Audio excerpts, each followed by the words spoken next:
ಗೆಳೆಯರೆ, ಯಾರ್ಯಾರ ಹಣೆಯಲ್ಲಿ ಏನೇನು ಬರ್ದಿರುತ್ತೆ ಅಂತ ತಿಳಿದಿರೋರಾದ್ರೂ ಯಾರು ಇನ್ನು ಸದ್ಯಕ್ಕೆ ನಾನು ಈ ಮಾತನ್ನು ಹೇಳಲು ಕಾರಣ, ಒಂದು ಕಾಲದ ಸ್ಟಾರ್ ಹೀರೋಯಿನ್ ಮೊಯ್ನಿ. ಅದು 1990ರ ದಶಕ. ಕೇವಲ 14 ವರ್ಷದ ಮುದ್ದು ಮುಖದ ಸುಂದರ ಹುಡುಗಿಯೊಬ್ಬಳು ಸಿನಿಮಾ ರಂಗಕ್ಕೆ ಎಂಟ್ರಿ ಕೊಟ್ಟು ಒಂದರಿಂದ ಒಂದರಂತೆ ಸೂಪರ್ ಹಿಟ್ ಸಿನಿಮಾಗಳಲ್ಲಿ ಎಲ್ಲಾ ಭಾಷೆಯ ಸ್ಟಾರ್ ಹೀರೋಗಳ ಜೊತೆ ಆಕ್ಟ್ ಮಾಡುತ್ತಾ ಚಿತ್ರರಂಗಕ್ಕೆ ಬಂದ ಕೆಲವೇ ವರ್ಷಗಳಲ್ಲಿ ಸ್ಟಾರ್ ಹೀರೋಯಿನ್ ಆಗಿ ಹೆಸರು ಮಾಡಿದ್ಲು. ಅವತ್ತಿನ ಕಾಲದ ಸೂಪರ್ ಸ್ಟಾರ್ ರವಿಚಂದ್ರನ್ ಕೂಡ ತನ್ನ ಸಿನಿಮಾ ಒಂದಕ್ಕೆ ಅವಳನ್ನು ಹಾಕಿಕೊಂಡು ಆ ಸಿನಿಮಾ ಕೂಡ 100 ದಿನ ಯಶಸ್ವಿ ಪ್ರದರ್ಶನ ಕಂಡಿತ್ತು. ಇದಿಷ್ಟೇ ಅಲ್ಲದೆ ಸೂಪರ್ ಸ್ಟಾರ್ ಬಾಲಕೃಷ್ಣ, ಚಿರಂಜೀವಿ, ಮೋಹನ್ ಲಾಲ್ ಅಂತ ಸ್ಟಾರ್ಗಳ ಸಿನಿಮಾಗಳಲ್ಲಿ ಬ್ಯಾಕ್ ಟು ಬ್ಯಾಕ್ ನಟಿಸುತ್ತಾ ಈ ಹುಡುಗಿ ಚಿತ್ರರಂಗಕ್ಕೆ ಬಂದ ಕೆಲವೇ ದಿನದಲ್ಲಿ ಎಷ್ಟು ಬೆಳೆದ್ಬಿಟ್ಲು ಅಂತ ಜನ ಅನ್ನುವಷ್ಟರ ಮಟ್ಟಿಗೆ ಅವಳಿಗೆ ಯಶಸ್ಸು ದೊರಕಿತ್ತು. ಇದರಿಂದ ಪಾರ್ವತಮ್ಮ ರಾಜ್ಕುಮಾರ್ ಕೂಡ ತಮ್ಮ ಸಿನಿಮಾ ಒಂದರಲ್ಲಿ ಹೀರೋಯಿನ್ ಆಗಿ ನಟಿಸುವ ಅವಕಾಶ ಇವಳಿಗೆ ಕೊಟ್ಟಿದ್ರು. ಆದ್ರೆ ಈ ರೀತಿ ಸುಖ ಸಂತೋಷಗಳಿಂದಲೇ ತುಂಬಿದ್ದ ಅವಳ ಜೀವನ ಇದ್ದಕ್ಕಿದ್ದಾಗೆ ಹಾಳಾಗಿತ್ತು. ಬದುಕು ಬೀದಿಗೆ ಬಂದಿತ್ತು. ಬರೀ ಕಣ್ಣೀರೊಂದೇ ಅವಳ ಜೀವನದ ತುಂಬಿಕೊಂಡಿತ್ತು. ಹಾಗಾದ್ರೆ ನಡೆದಿದ್ದಾದ್ರೂ ಏನು?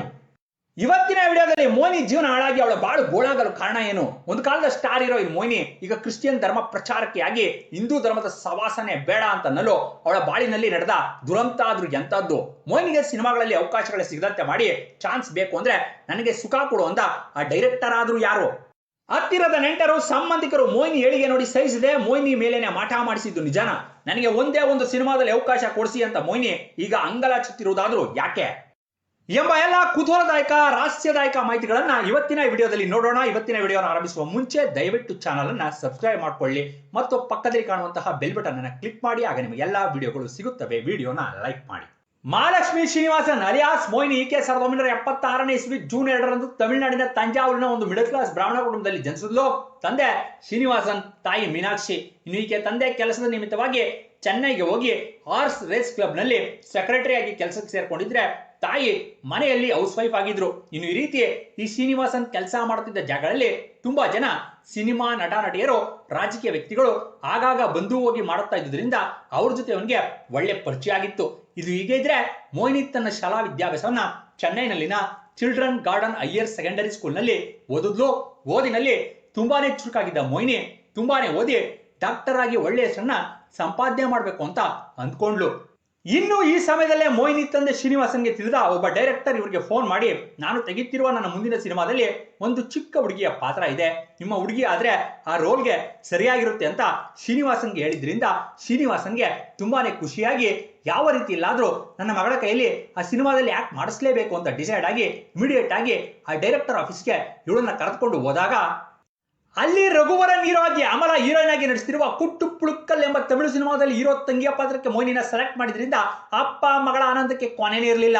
ಇನ್ನು ಈ ಸಿನಿಮಾ ನಂತರ ರಿಲೀಸ್ ಆಗಿ ಸೂಪರ್ ಡೂಪರ್ ಹಿಟ್ ಆಗಿದ್ರಿಂದ ಇವಳು ಮಾಡಿದಂತ ಆ ಪಾತ್ರಕ್ಕೆ ಒಳ್ಳೆ ಹೆಸರು, ಮನ್ನಣೆ ಸಿಕ್ಕಿ ಮೊಯ್ನಿಗೆ ಬ್ಯಾಕ್ ಟು ಬ್ಯಾಕ್ ಸಿನಿಮಾಗಳಲ್ಲಿ ಅವಕಾಶಗಳು ಹುಡುಕಿಕೊಂಡು ಬಂದಿದ್ರಿಂದ ಇವಳು ಓದು ಇನ್ನು ಹಾಳಾಗುತ್ತೆ ಅಂತ ಗ್ರಹಿಸಿದ ಇವಳ ತಾಯಿ ಮಗಳಿಗೆ ಬುದ್ಧಿ ಹೇಳಿದ್ರಿಂದ ಸದ್ಯಕ್ಕೆ ಮಗಳು ಸಿನಿಮಾದಲ್ಲಿ ನಟಿಸುವುದು ಬೇಡ ಅಂತ ಮೊಯ್ನಿ ತಂದೆ ಕೂಡ ಒಪ್ಪಿಕೊಂಡ್ರು. ಆದ್ರೆ ಒಂದು ಸಾರಿ ರುಚಿ ನೋಡಿದ ನಾಲ್ಗೆ ಮತ್ತೆ ಅದೇ ರುಚಿನ ಕೇಳುತ್ತೆ ಅನ್ನೋ ತರಹ ಕೆಲವು ಸಿನಿಮಾಗಳಲ್ಲಿ ಮತ್ತೆ ಮೊಯ್ನಿ ಆಕ್ಟ್ ಮಾಡಿದ್ರಿಂದ ಮೊಯ್ನಿಗೆ ಸಿನಿಮಾದಲ್ಲಿ ಹೀರೋಯಿನ್ ಆಗುವ ಇಂಟ್ರೆಸ್ಟ್ ಜಾಸ್ತಿ ಆಗಿ ಓದಿನ ಕಡೆ ಆಸಕ್ತಿ ಕಡಿಮೆ ಆಗಿತ್ತು. ಇದರಿಂದ ತನ್ನ 10ನೇ ಕ್ಲಾಸ್ ಓದಿನ ನಂತರ ಓದಿಗೆ ಫುಲ್ ಸ್ಟಾಪ್ ಹಾಕಿ ಸಿನಿಮಾದಲ್ಲಿ ಟ್ರೈ ಮಾಡಬೇಕು ಅಂತ ಅಂದ್ಕೊಂಡ್ರು. ಈ ರೀತಿ ಟ್ರೈ ಮಾಡುತ್ತಿದ್ದಾಗಲೇ ಕೆರಿಗೂರ್ ಎಂಬ ನಿರ್ದೇಶಕ ಇರೆಮಾನ್ ರೋಜಾವೆ ಎಂಬ ಒಂದು ತಮಿಳು ಸಿನಿಮಾನ ನಿರ್ದೇಶಿಸಲು ರೆಡಿಯಾಗಿ ಆ ಸಿನಿಮಾದಲ್ಲಿನ ಹೀರೋಯಿನ್ ಪಾತ್ರಕ್ಕೆ ಒಂದು ಫ್ರೆಶ್ ಫೇಸ್ ನ ಹುಡುಕುತ್ತಿರ್ಬೇಕಾದ್ರೆ ಈ ವಿಷಯ ತಿಳಿದ ಮೊಯ್ನಿ ತಂದೆ ಆ ಡೈರೆಕ್ಟರ್ಗೆ ತನ್ನ ಮಗಳ ಫೋಟೋನ ಕಳಿಸಿದಾಗ ತನ್ನ ಕತೆಗೆ ಅವಳೇ ಸರಿ ಅಂತ ಅವನು ಮೊಯ್ನಿನ ಸೆಲೆಕ್ಟ್ ಮಾಡಿದ್ದ. ಈ ರೀತಿ ಇವಳು ನೋಡಲು ತುಂಬಾನೇ ಮಾಡರ್ನ್ ಆಗಿ ಕೂಡ ಇದ್ದುದರಿಂದ ಅಲ್ಲಿವರೆಗೆ ಮಹಾಲಕ್ಷ್ಮಿ ಅಂತಿದ್ದ ಇವಳ ಹೆಸರನ್ನ ಆ ಸಿನಿಮಾ ಡೈರೆಕ್ಟರ್ ಮೊಯ್ನಿ ಅಂತ ಬದಲಾಯಿಸಿದ್ರು. ಇನ್ನು ಈ ಸಿನಿಮಾ ನಂತರ 1991ನೇ ಇಸ್ವಿಯಲ್ಲಿ ರಿಲೀಸ್ ಆಗಿ ಸೂಪರ್ ಡೂಪರ್ ಹಿಟ್ ಆಗುವುದರ ಜೊತೆಗೆ ಈ ಮೊಯ್ನಿ ಲುಕ್ಸ್ಗೆ ಅವತ್ತಿನ ಕಾಲದ ಪ್ರೇಕ್ಷಕರು ಕೂಡ ಫಿದಾ ಆದ್ರು. ಆ ರೀತಿ ತನ್ನ 2ನೇ ಸಿನಿಮಾನೇ ಸೂಪರ್ ಹಿಟ್ ಆಗಿದ್ರಿಂದ ಒಂದೇ ಸಾರಿ ತೆಲುಗಿನ ಸೂಪರ್ ಸ್ಟಾರ್ ಬಾಲಕೃಷ್ಣನ ಜೊತೆ ಹೀರೋಯಿನ್ ಆಗಿ ಆದಿತ್ಯ 369 ಎಂಬ ಸಿನಿಮಾದಲ್ಲಿ ಆಕ್ಟ್ ಮಾಡುವ ಚಾನ್ಸ್ ಇವಳಿಗೆ ಸಿಕ್ಕಿತ್ತು. ಮೊದಲಿಗೆ ಈ ಸಿನಿಮಾದಲ್ಲಿ ಹೀರೋಯಿನ್ ಪಾತ್ರಕ್ಕೆ ಅವತ್ತಿನ ಕಾಲದ ಸ್ಟಾರ್ ನಟಿ ವಿಜಯ್ ಶಾಂತಿನ ಆ ಸಿನಿಮಾ ಡೈರೆಕ್ಟರ್ ಸಂಗೀತಂ ಶ್ರೀನಿವಾಸರಾವ್ ಅವರು ಸೆಲೆಕ್ಟ್ ಮಾಡಿದ್ರು.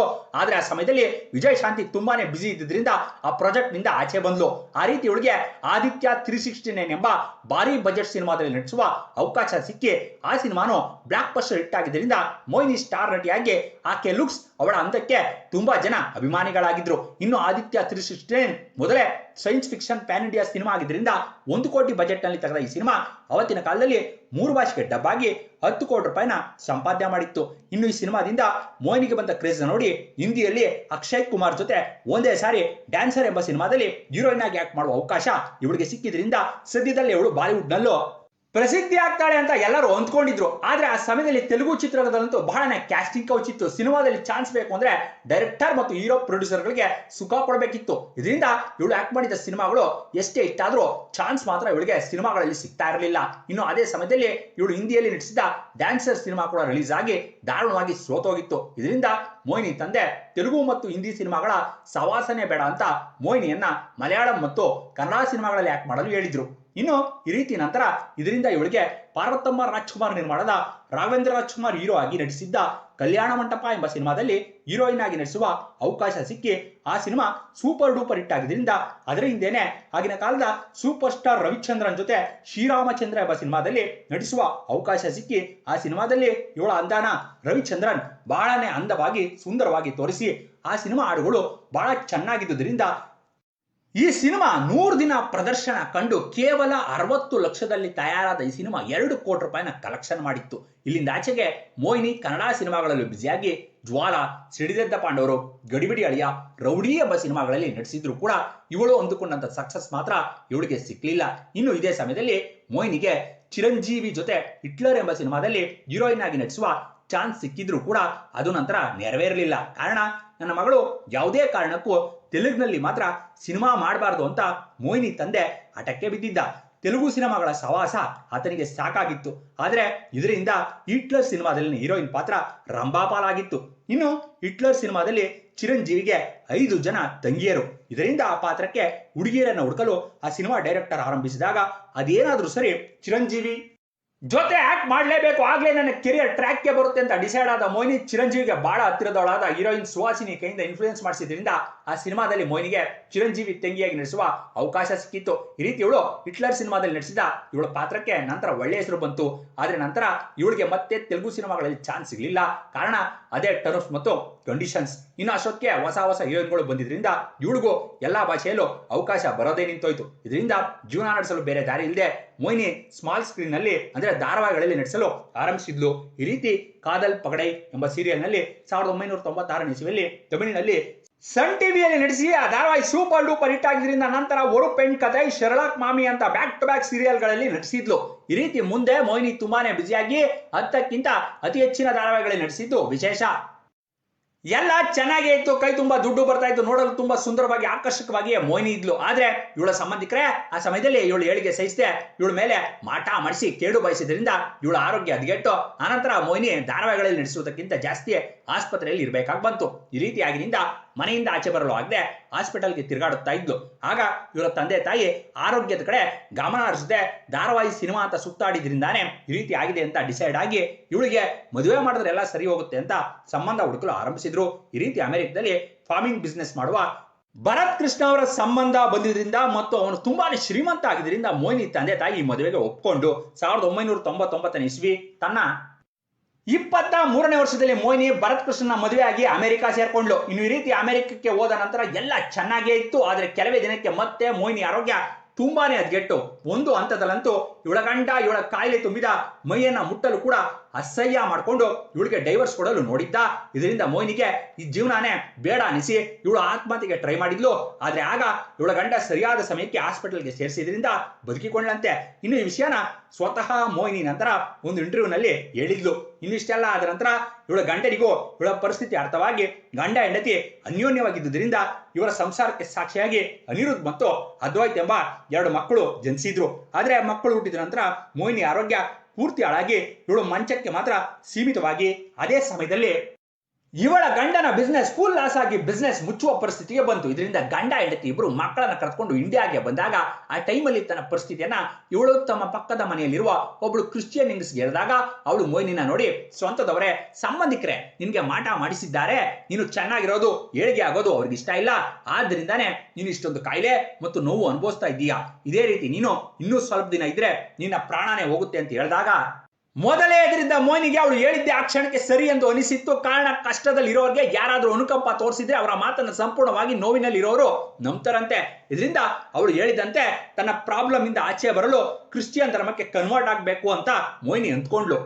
ಈ ರೀತಿ ಅವಳು ಅಂದುಕೊಂಡ ಕೆಲವೇ ದಿನಕ್ಕೆ ಅವಳ ಕಾಯಿಲೆಗಳಲ್ಲಿ ಸಂಪೂರ್ಣ ವಾಸಿಯಾಗಿ ಇವಳ ಗಂಡನ ಬಿಸ್ನೆಸ್ ನಲ್ಲೂ ಲಾಭ ಬರಲು ಶುರುವಾಗಿದ್ದರಿಂದ ಮೋಹಿನಿ ಫ್ಯಾಮಿಲಿ ಪೂರ್ತಿ ಕ್ರಿಶ್ಚಿಯನ್ ಧರ್ಮಕ್ಕೆ ಬದಲಾಗಿ ಇವಳು ತನ್ನ ಹೆಸರನ್ನ ಮೋಹಿನಿ ಕ್ರಿಸ್ಟಿನಾ ಅಂತ ಬದಲಾಯಿಸಿಕೊಂಡು ಇವಳ ಗಂಡ ಭರತ್ ಪೌಲ್ ಆಗಿ, ಇವಳ ದೊಡ್ಡ ಮಗ ಅನಿರುದ್ಧ್ ಮೈಕಲ್ ಆಗಿ, ಎರಡನೇ ಮಗ ಅದ್ವೈತ್ ಗ್ಯಾಬ್ರಿಯಲ್ ಆಗಿ ಬದಲಾಗಿ ಈ ರೀತಿ ಅದ್ಯಾವಾಗ ಎಲ್ಲ ಸರಿ ಹೋಯ್ತೋ ಕಷ್ಟದಲ್ಲಿ ಬಿಸ್ನೆಸ್ ಪೂರ್ತಿ ಲಾಸ್ ನಲ್ಲಿ ಇದ್ದಾಗ ಭಾರತಕ್ಕೆ ಬಂದಿದ್ದ ಮೋಹಿನಿ ಮತ್ತು ಅವಳ ಗಂಡ ಮಕ್ಕಳು ಮತ್ತೆ USA ಹೋಗಿ ಇವಳ ಗಂಡ ಬಿಸ್ನೆಸ್ ಕಡೆ ಗಮನ ಹರಿಸಿದ್ರೆ ಇವಳು ಮಾತ್ರ ಕ್ರಿಶ್ಚಿಯನ್ ಧರ್ಮ ಪ್ರಚಾರಕಿಯಾಗಿ ಬದಲಾಗಿ ಊರೂರು ತಿರುಗಾಡುತ್ತಾ ಜನರಿಗೆ ಈ ಧರ್ಮದ ಬಗ್ಗೆ ಹೇಳುತ್ತಾ ಜೀವನ ನಡೆಸಲು ಆರಂಭಿಸಿದ್ಲು. ಇನ್ನು ಇದನ್ನ ಸ್ವತಃ ಮೋಹಿನಿನೇ ಒಂದು ಇಂಟರ್ವ್ಯೂನಲ್ಲಿ ಹೇಳ್ಕೊಂಡಿದ್ದಾರೆ. ಆದ್ರೆ ನಂತರ ಮಕ್ಕಳು ದೊಡ್ಡವರಾದ್ಮೇಲೆ ಮತ್ತೆ ಸೆಕೆಂಡ್ ಇನ್ನಿಂಗ್ಸ್ ಆರಂಭಿಸಬೇಕು ಅಂತ ಅಂದುಕೊಂಡಾಗ ಕೆಲವು ಜನ ಮ್ಯಾನೇಜರ್ಸ್ ಇಂದ ಇವಳಿಗೆ ಚಾನ್ಸ್ ಮಿಸ್ ಆಗಿ ಸಿನಿಮಾಗಳಲ್ಲಿ ನಟಿಸಲು ನಂತರ ಅವಕಾಶ ಸಿಗಲಿಲ್ಲ. ಇನ್ನು ಮೊದಲಿಗೆ ಸೂರ್ಯ ಆಕ್ಟ್ ಮಾಡಿದ್ದ ಸೂಪರ್ ಹಿಟ್ ಸಿನಿಮಾ ವಾರುಣ ಮೈರಂ ಸಿನಿಮಾದಲ್ಲಿ ಸಿಮ್ರಾನ್ ಆಕ್ಟ್ ಮಾಡಿದ್ದ ಪಾತ್ರಕ್ಕೆ ಮೋಹಿನಿನೇ ಗೌತಮ್ ವಾಸುದೇವ್ ಮೆನನ್ ಅವರು ಸೆಲೆಕ್ಟ್ ಮಾಡಿದ್ರು. ಆದ್ರೆ ಅವರು ಈಕೆ ಬಗ್ಗೆ ಕೇಳಿದಾಗ ಆ ಸಿನಿಮಾ ಪ್ರೊಡಕ್ಷನ್ ಮ್ಯಾನೇಜರ್ಗಳು ಇಲ್ಲ, ಈಗ ಮೋಹಿನಿ ಸಿನಿಮಾಗಳಲ್ಲಿ ಆಕ್ಟ್ ಮಾಡ್ತಿಲ್ಲ ಅಂತ ಹೇಳಿದ್ರಿಂದ ಬೇರೆ ದಾರಿ ಇಲ್ಲದೆ ಅವರು ಸಿಮ್ರಾನ್ನೇ ಆ ಪಾತ್ರಕ್ಕೆ ತೆಗೆದುಕೊಂಡಿದ್ರಂತೆ. ಇನ್ನು ಇದೇ ರೀತಿ ಇವಳು ಹೀರೋಯಿನ್ ಆಗಿ ಮಿಂಚ್ತಾ ಇದ್ದಾಗ ರಜನಿಕಾಂತ್ ಅಭಿನಯದ ಮುತ್ತು ಸಿನಿಮಾದಲ್ಲಿನ ಹೀರೋಯಿನ್ ಪಾತ್ರಕ್ಕೆ ಇವಳೇ ಸೆಲೆಕ್ಟ್ ಆಗಿಲ್ಲಂತೆ. ಆದ್ರೆ ಆಗ ಆ ಸಿನಿಮಾ ಮ್ಯಾನೇಜರ್ಗಳು ಮೋಹಿನಿ ಈಗ ತುಂಬಾನೇ ಬಿಸಿ ಇದ್ದಾಳಂತೆ ಅಂತ ಸುಳ್ಳು ಹೇಳಿದ್ರಿಂದ ಆ ಸಿನಿಮಾ ಪಾತ್ರ ಮೀನಾಗೆ ಸಿಕ್ಕಿತ್ತಂತೆ. ಈ ರೀತಿ ಕೆಲವರು ಮಾಡಿದ ಕುತಂತ್ರದಿಂದ ಆ ಚಾನ್ಸು ಮೀನಾಗೋಯ್ತು. ಆ ರೀತಿ ನನ್ನ ಕೆರಿಯರ್ ನಾಶ ಮಾಡಬೇಕು ಅಂತ ತುಂಬಾ ಜನ ಅಂದ್ಕೊಂಡಿದ್ದಾರೆ. ಆದ್ರೆ ಆ ದೇವರು ಪ್ರತಿ ಸಾರಿ ನನ್ನ ಜೀವನ ಕಾಪಾಡಿದ್ದಾನೆ ಅಂತ ಹೇಳಿಕೊಳ್ಳುತ್ತಾ ಎಮೋಷನ್ ಆಗ್ತಾರೆ ಮೋಹಿನಿ. ಇನ್ನು ನಾನೀಗ ಆಕ್ಟ್ ಮಾಡಲು ಸಿದ್ಧ ಅಂತ ಯಾರಾದ್ರೂ ಅವಕಾಶ ಕೊಡಬೇಕು ಅಂದ್ರೆ ನೇರವಾಗಿ ನನ್ನೇ ಸಂಪರ್ಕಿಸಿ, ಬೇರೆ ಯಾರನ್ನು ಭೇಟಿ ಮಾಡಬೇಡಿ ಅಂತ ಮೋಹಿನಿ ಹೇಳಿದ್ರಿಂದ ಈಗ ಇವರು ಹೇಳಿದ ಮಾತುಗಳು ಎಲ್ಲಾ ಕಡೆ ವೈರಲ್ ಆಗಿದೆ. ಈ ರೀತಿ ಮೋಹಿನಿ ಇಲ್ಲಿವರೆಗೆ 50ಕ್ಕಿಂತ ಅತಿ ಹೆಚ್ಚಿನ ಸಿನಿಮಾ, 10ಕ್ಕಿಂತ ಅತಿ ಹೆಚ್ಚಿನ ಸೀರಿಯಲ್ ನಲ್ಲಿ ಆಕ್ಟ್ ಮಾಡಿದ್ದಾರೆ. ಅದಕ್ಕೆ ಹೇಳೋದು ಸಮಯ ಅನ್ನೋದು ಒಂದೇ ರೀತಿ ಇರಲ್ಲ. ಒಂದು ಕಾಲದಲ್ಲಿ ಲೆಕ್ಕವಿಲ್ಲದಷ್ಟು ಸ್ಟಾರ್ ಹೀರೋಗಳ ಜೊತೆ ಅನೇಕ ಸೂಪರ್ ಹಿಟ್ ಸಿನಿಮಾಗಳಲ್ಲಿ ನಡೆಸಿದ್ದ ಮೋಹಿನಿಗೆ ಇವತ್ತಿನ ದಿನ ಅವಕಾಶಗಳ ಕೊರತೆ ಬಹಳನೇ ಇದೆ. ಯಾರು ಅವಕಾಶನೇ ಕೊಡ್ತಿಲ್ಲ ಅಂದ್ರೆ ಎಲ್ಲ ಅವರವರು ಪಡೆದುಕೊಂಡು ಬಂದಿದ್ದು ಅಷ್ಟೇ ಅಂತ ಹೇಳುತ್ತಾ ಇಂತಹ ಮೋಹಿನಿ ಬಗ್ಗೆ ನಿಮ್ಮ ಅಭಿಪ್ರಾಯಗಳನ್ನ ಕಮೆಂಟ್ ರೂಪದಲ್ಲಿ ತಿಳಿಸಿ ಅಂತ ಹೇಳುತ್ತಾ ದಯವಿಟ್ಟು ಚಾನಲ್ ಅನ್ನ ಸಬ್ಸ್ಕ್ರೈಬ್ ಮಾಡ್ಕೊಳ್ಳಿ ಮತ್ತು ವಿಡಿಯೋನ ಲೈಕ್ ಮಾಡಿ. ಧನ್ಯವಾದಗಳು.